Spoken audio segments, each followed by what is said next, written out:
Alors bonjour à toutes, bonjour à tous. Aujourd'hui, je voulais vous partager une petite vidéo, une courte vidéo pour ce début d'année que je vous souhaite magnifique et je vous fais tous mes voeux de bonheur et de plénitude, de paix et de guérison pour cette nouvelle année qui commence. Et justement, pour bien entrer dans les énergies de l'année, je voulais vous proposer une réflexion sur la chamane en soi. Alors, qu'est-ce que ça veut dire? Alors, bientôt, je vais tourner un live, un Facebook live autour du thème de la guérison, de la rémission. Qu'est-ce que tous ces concepts veulent dire et qu'est-ce que ça signifie concrètement sur un chemin de femmes qui souffrent d'endométriose en particulier, puisque vous le savez, hein, moi-même j'ai été atteinte d'une endométriose très, très, très, très grave, de stade 4, une endométriose profonde avec des kystes, des endométriomes qui se sont rompus. J'ai été plusieurs fois aux urgences, me suis fait opérer d'urgence. Bon, bref, j'ai vécu beaucoup, beaucoup de souffrances en lien avec cette maladie, dont je m'estime aujourd'hui guérie. Et puis, j'ai eu un enfant à 41 ans, sans même avoir essayé vraiment, très facilement. Et tout cela, de par mon cheminement, que aujourd'hui je transmets. J'ai développé une propre méthode thérapeutique pour accompagner les femmes en tant que guérisseuse, puisque la maladie me demandait justement de retrouver ma pleine puissance de guérisseuse, entre autres. Alors ça, j'en parlerai d'une manière plus complète lors de mon live. Mais aujourd'hui, je voulais quand même évoquer ce thème qui est super important de la guérisseuse en soi. Parce qu'une chamane, un chaman, c'est quoi? Alors certains d'entre vous ont déjà entendu parler de cela. Le chaman ou la chamane, ça peut être un homme ou une femme. Il fut un temps où c'était essentiellement des femmes. Des temps reculés, c'était des femmes, les chamanes. Dans les sociétés traditionnelles qui existent toujours, en particulier chez les Amérindiens, mais dans d'autres cultures également, le chaman ou la chamane, c'est, disons, le guérisseur du village ou de la contrée.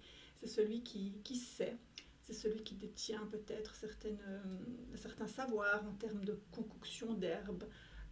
C'est celui qui va aider certaines personnes à se débarrasser d'esprits. Finalement, c'est un guérisseur, prêtre, un peu tout à la fois. C'est la personne qui sait, c'est un peu le sage, souvent de la région, du village. Le chaman ou la chamane, dans notre culture, on en a eu par le passé, c'était les sorcières. Toutes ces sorcières qui ont brûlé sur des bûchers au Moyen-Âge en Occident. Eh bien, ce n'était pas autre chose que des chamanes, des guérisseuses, des femmes qui étaient connectées à l'énergie de vie, à l'énergie directement issue du féminin sacré, d'ailleurs, issue de la terre, et qui, entre autres, contribuaient à la guérison des autres.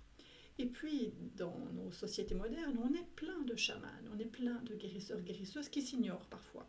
Alors vous êtes peut-être entouré vous-même de thérapeutes ou de gens qui sont vraiment dans cette énergie de guérisseurs. Et puis, il y a plein de personnes parmi vous qui sont des guérisseuses, des guérisseurs qui s'ignorent, comme je l'ai été.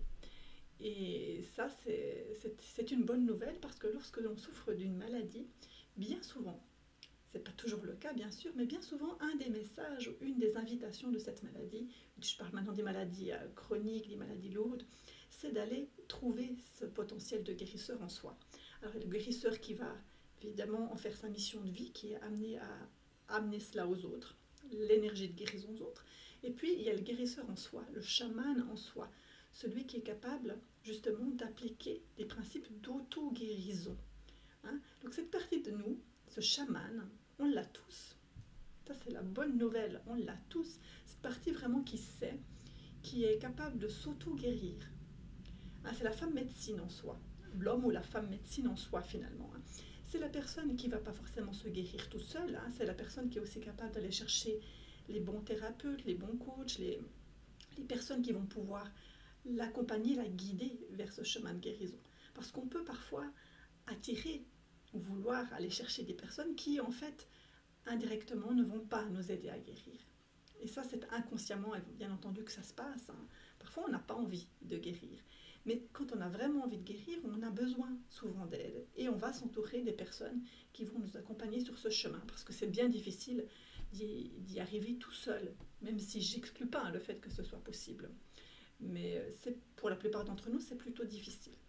Alors pour, en fait, fait être à l'écoute de ce chaman ou de sa chamane, il faut s'être libéré de plein de choses. Et c'est là, en fait, le point peut-être le plus délicat, c'est que finalement, on est tous capables de se guérir, au fond, sur le fond. Mais la question, c'est comment activer cette puissance d'auto-guérison, cette chamane en soi. C'est la grande question. Alors, je l'aborderai plus en détail dans mon live, mais ce que déjà je voulais vous évoquer aujourd'hui pour vous, c'est le fait qu'on ne devient pas comme sa chamane, on ne trouve pas sa chamane instantanément en général.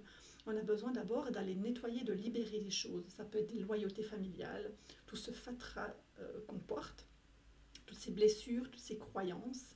Tout ça peut être issu de notre propre histoire, notre propre trajectoire, la trajectoire de nos lignées, donc de nos ancêtres, de notre famille, de notre âme, donc de notre karma. Enfin, tout ça doit être nettoyé, libéré pour quelque part qu'on s'allège, qu'on change de comportement et qu'on puisse être réellement à l'écoute de ce chaman ou de cette chamane et non plus de nos peurs, de nos croyances, etc. Donc vraiment, c'est une super nouvelle hein, pour chacune, parce que je sais qu'il y a parmi vous des personnes qui parfois doutent, qui parfois désespèrent. Et j'en ai fait partie, hein, donc je sais à quel point c'est parfois difficile de se dire mais c'est pour les autres, c'est pas pour moi, mais c'est possible. Alors, le chaman, après, comment on y accède, évidemment, c'est tout un cheminement. Hein. J'en parlerai, comme je l'ai dit, dans un live. Mais le chaman ou la chamane, c'est aussi celle ou celui qui, en fait le pont entre le monde de la matière et le monde subtil, les mondes subtils. C'est celui qui voyage entre les mondes. En fait, c'est donc travailler avec les énergies, entre autres, et pas uniquement avec la matière. Le chaman ne travaille pas qu'avec la matière, il travaille avec tout ce qui nous compose. Et une maladie ne commence pas son chemin, son périple dans le corps physique. Le corps physique, c'est un peu le point final, mais la maladie a commencé ailleurs lorsqu'il y a maladie. Et c'est essentiellement là-dessus que le chaman va commencer d'agir. Donc c'est un chemin de conscience, c'est un chemin d'énergie, c'est un chemin qui passe par d'autres facettes qu'uniquement le corps physique. Et cette chamane, en soi, elle a les réponses, elle sait ce qui va être bon au bon moment. Parfois, il y a des personnes qui posent des questions sur que faut-il manger, chez quel thérapeute faut-il aller, que faut-il faire. Mais la chamane, elle va sentir quelles personnes sont justes pour elle, quels moyens thérapeutiques sont justes pour elle à un moment donné, jusqu'au moment où elle sera capable de trouver ses propres outils peut-être, si son chemin est d'être guérisseuse, pour s'accompagner elle-même et peut-être même accompagner les autres. Donc vous voyez, le chaman ou la chamane est relié au sacré. Vous savez que je travaille beaucoup avec les femmes autour du féminin sacré. Et lorsqu'on souffre d'une maladie, on est dans un féminin, une maladie gynécologique, on est dans un féminin blessé. Mais ce féminin blessé ne demande qu'à être transformé en féminin sacré. Et les graines du féminin sacré se trouvent dans le féminin blessé. Et la chamane en soi, elle est capable de transmuter. C'est celle qui alchimise et transforme ce féminin blessé. Donc voilà pour le message. Et je voulais juste vous proposer, si vous n'avez pas posé d'intention pour cette année, de peut-être méditer sur cette chamane en vous, si ça vous parle, si cette notion vous parle, et si ça ne pouvait pas être une intention que vous posez cette année, d'aller la découvrir, d'aller la rencontrer, et peut-être de lui laisser plus de place pour qu'elle vous guide sur votre chemin de guérison sur tous les plans. Alors allez sentir dans votre cœur, dans votre chakra du cœur, hein, entre la terre et le ciel, ce que ça fait, ce qui résonne en vous. Alors vous aurez du temps chez vous pour vous installer dans cette chamane, allez peut-être la rencontrer, si vous arrivez à le faire toute seule. En tous les cas, je vous souhaite d'aller la rencontrer parce que c'est un très beau chemin de vie qui vous attend si vous travaillez avec elle main dans la main. Alors je vous en dirai plus lors de mon live, je vous donnerai des informations au sujet prochainement. Et d'ici là, je vous dis tout bon, prenez bien soin de vous et puis de votre chamane. Et à bientôt!